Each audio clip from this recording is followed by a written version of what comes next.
Hi folks, here's Aquifil again with New Japan, the New Beginning in Niigata. I promised I'd do the review even if it's a little bit late, but anyway. The show started with Cody Hall and the Young Bucks for the Bullet Club against Captain New Japan, Jushin Thunder Liger and Tiger Mask. And well, yeah, it was a very short opener, about 6 minutes, but yeah, there's not much to say about it. It was nice to watch, was okay, nothing huge or very memorable. And yeah, Cody Hall, Scott Hall's son, I believe he's his son.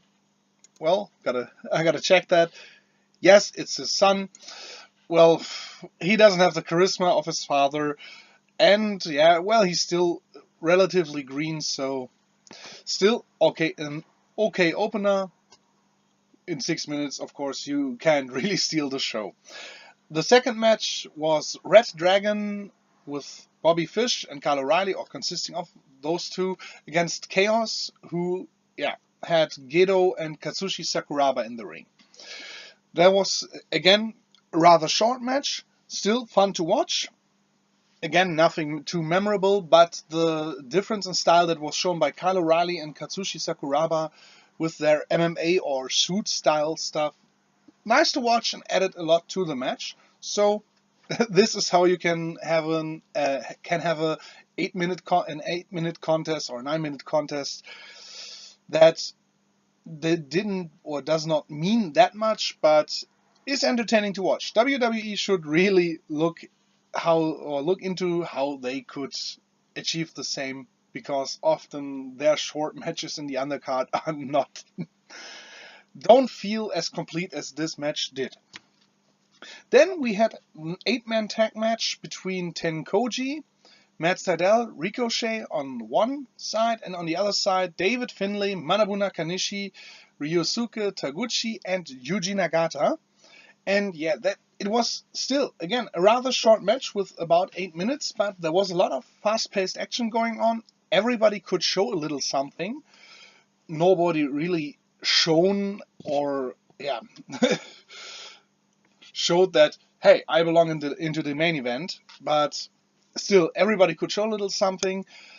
And interesting here, between those 8 guys, there are over 100 years of in-ring experience, and somehow it really showed, because for an 8-minute match, 8-man tag match, it really was good, with fast-paced action. And yeah, nice thing on the side, David Finlay, sure, he took the fall in the end, but it's nice to have 7 seasoned veterans and a young lion go at it, and the young lion, making an impression like he does belong in that match. So that was nice.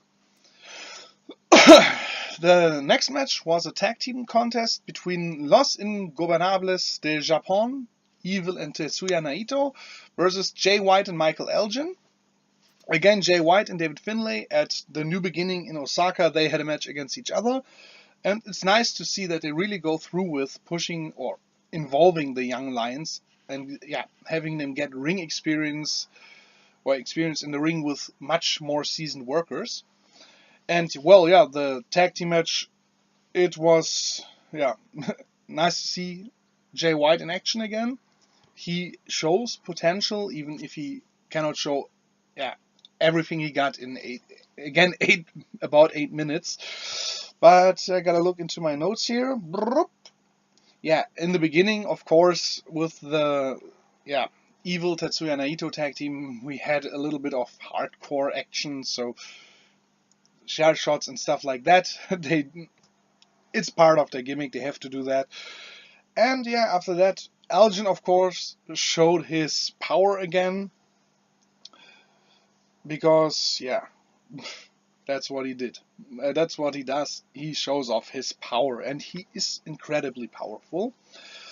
With the more fast-paced stuff that Jay White does, nice combination. They won't be teaming on a regular basis. I don't see that happening. But with this, they added it. It felt good what they did together. So the fifth match, the never Openweight 6-man tag team title match. Oof. As of now, the Bullet Club won the title again with the Young Bucks and Kenny Omega. Still, this title, I don't know. It really, the titles in New Japan mean something. Yeah, the junior heavyweight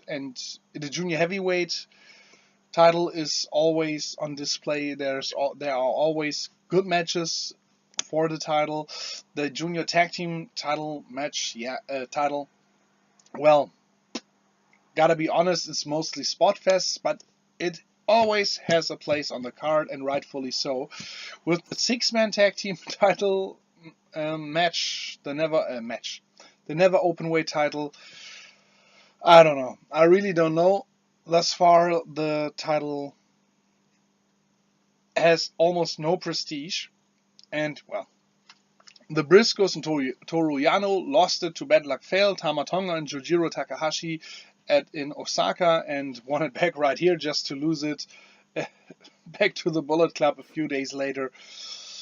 Oh, New Japan really needs to work on this title, and really need some good ideas for it, because as of now it's just it doesn't mean anything, the title. And the match, well, it was not horrible, but well, it's meaningless, and I don't know. Back in the day, I was a really huge fan of the Briscoes, but with Bad Luck Fale as an opponent, I'm not a fan of this Briscoes Toru Yano combination, and I'm no fan of the Bullet Club combination that was in the ring here. So, well, not my match. Really not my match. A little bit better, or a little bit, a lot better, was Chaos versus Hirooki Goto, Juice Robinson, and Katsuyori Shibata. Chaos here consisted of Katsuchika Okada, Tomohiro Ishii, and Yoshihashi. And what was nice during this match, first of all, it took more than 8 minutes to finish the match. That was nice for a start. But then again, they really played the fact that in Osaka, Katsuchika Okada beat Goto for the title again. I'm sure they faced for the title a few months, years back, but he beat him for the title, and he really let that play into the match. So it's not what happened 3 days ago doesn't matter anymore. It mattered here. It was part of the story of the match. And Katsuyori Shibata and Ishii, well, you have, with those two involved, you have to include their storyline. And what was nice to see, sure, they had their tough guy stuff going on again, but not to the extent they have in singles matches. Here, they can't help but, show off. Give me your best shot. They always do that, but not to the same extent as in a singles match. So that worked wonders here, because it showed that Shibata and Ishii can do more than that. And it made sense, because in the end, this was a tag team contest. So they also proved that they both are team players. And Shibata Goto, that's a different story we have here. One of the smaller highlights of the match was when Goto was in trouble. Shibata saved him by kicking the opponent, and then he kicked Goto too, and was like, "Come on, man, don't get your ass handed to you. Show some balls, or grow some balls, or whatever." I don't know what he said, but that was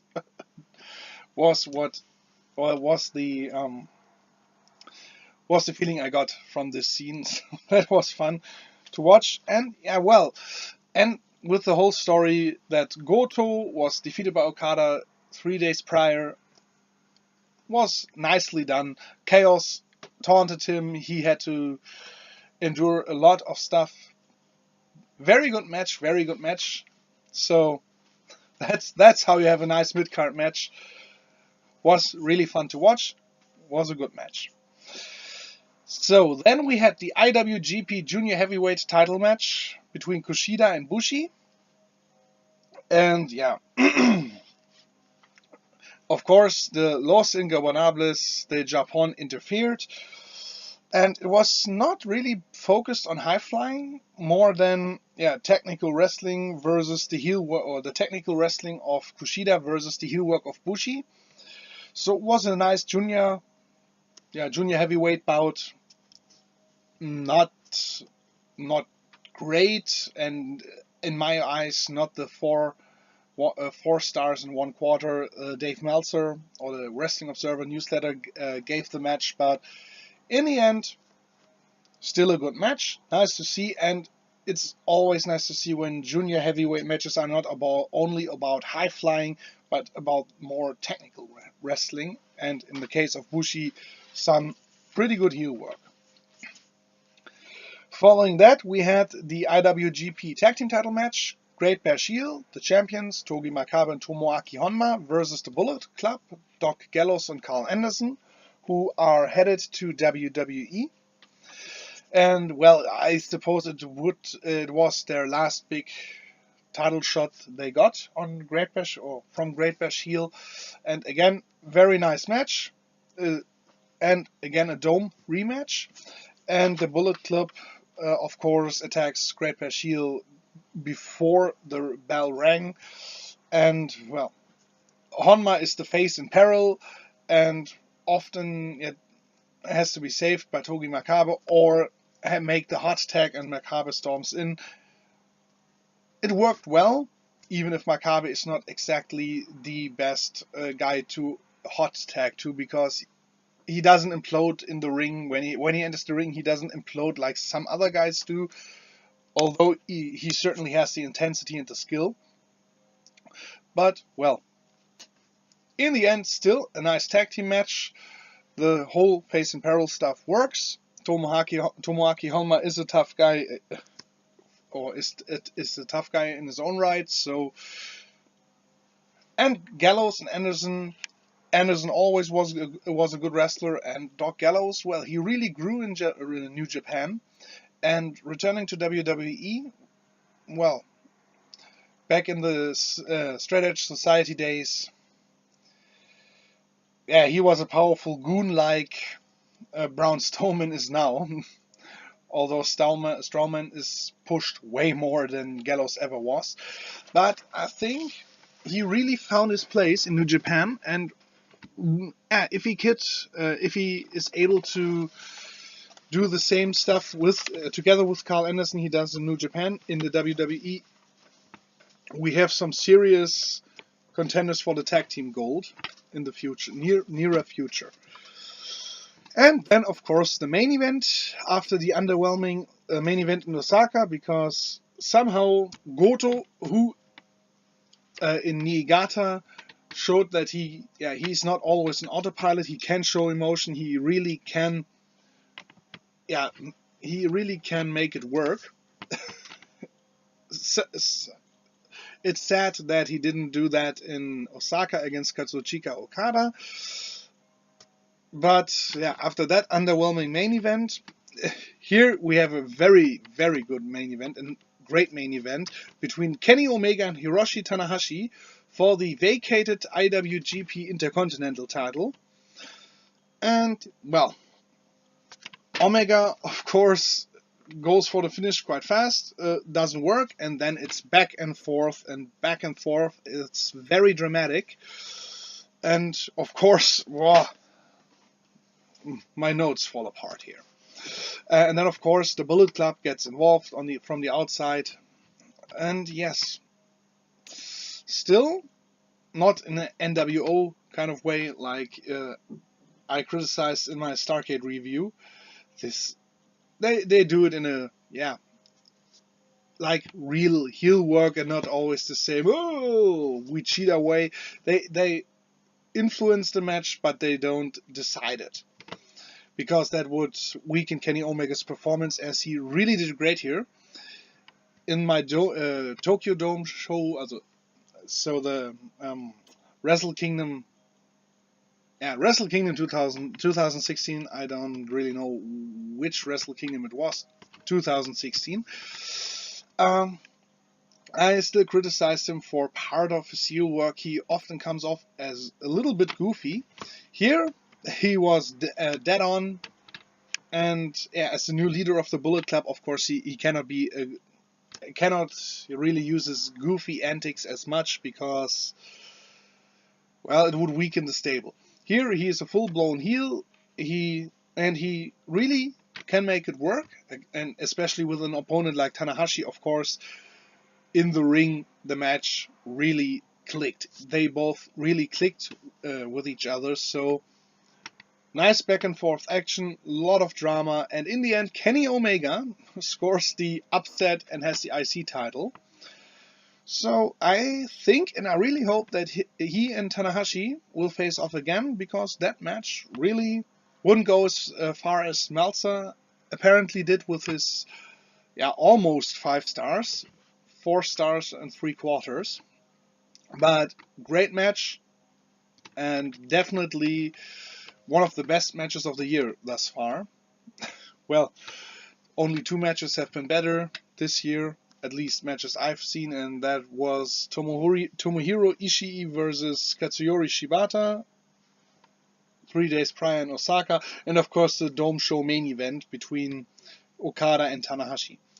But Kenny Omega really showed here that he can be the leader of the Bullet Club, that he really has the potential to replace Shinsuke Nakamura in the main events. Well, he still has to show that he can do it on a regular basis, like for example Nakamura could. But after this showing, I have high hopes that he can. So, in conclusion, the undercard, of course, a lot of short matches. One, surprisingly good for such a short match. The rest, except the never Openweight 6-man tag team title match, they really need to work on that. I think that's why in America there are not a lot of 6-man tag team titles, because that is always such a construct of words. It's terrible. Except for that match, the other matches, they all were entertaining. As I said, the never Openweight tag team, to make it shorter. Except for that match, the undercard was fun to watch. Not too memorable, but fun to watch. And after that, the matches delivered, as we often have with New Japan. Okay to entertaining undercard, and the upper card after the intermission. Every match delivers. Some are only good, some are very good, and there's always one match that is really great. And in this case, it was the main event. So, hopefully, you enjoyed my review. Hopefully, you'll watch the show, even if I have spoiled a little bit.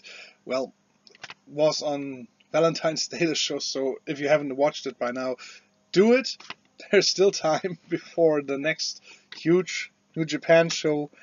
And again, not a great show, but a very, very good show, so watch it.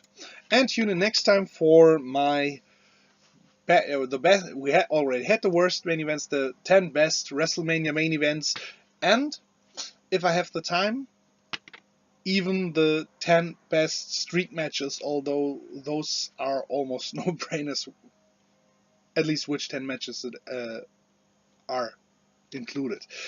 Anyway, hopefully you'll tune in. Until then, your Aquifel.